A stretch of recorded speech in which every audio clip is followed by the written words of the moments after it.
Mga brother, tara, unbox natin tong McFarlane Teenage Mutant Ninja Turtles Rocksteady na bigay ni BroDepot.com. Alam nyo ba mga brother na si Rocksteady ay isa sa mga major villains sa Teenage Mutant Ninja Turtles? At kung yung mga kaibigang pagong naman natin mga brother ay pinangalan sa mga sikat na painter, ang Rocksteady na pangalan naman mga brother ay galing sa isang Jamaican music genre na ang tawag ay Rocksteady. Mahal kita.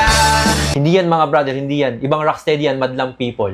Ito ang malupit na trivia mga brother. Alam nyo ba na sa original comics ng Teenage Mutant Ninja Turtles, wala talaga doon si Rocksteady? Ginawa lang siya as part of a deal ng Playmates brand mga brother. Dahil gusto pa ng company ng Playmates mag-release ng marami pang Teenage Mutant Ninja Turtle toys. I-check naman natin mga brother yung mismong figure ng McFarlane Rocksteady na bigay ni BroDepot.com. Napakaganda ng details nito mga brother at meron ding mga kasamang accessories. Tignan natin isa-isa. May kasamang dalawang pair ng alternative hands, isang pair ng open hands, at isang pair ng closed fist mga brother. Ang kinagandahan dito mga brother, maliban sa hammer na accessory na parang naka-weather na, meron ding kasamang isang alternative head si Rocksteady. Yung mismong figure mga brother, articulated, nasa around 7 inches in height, good as 1/12 scale. Napakagandang i-posing at isama sa mga TMNT collections nyo. Kapag interesado kayo, huwag kayong mahihiyang mag-DM sa page ni BroDepot.com mga brother dahil meron silang mga stock nito. Mahal ko kayo.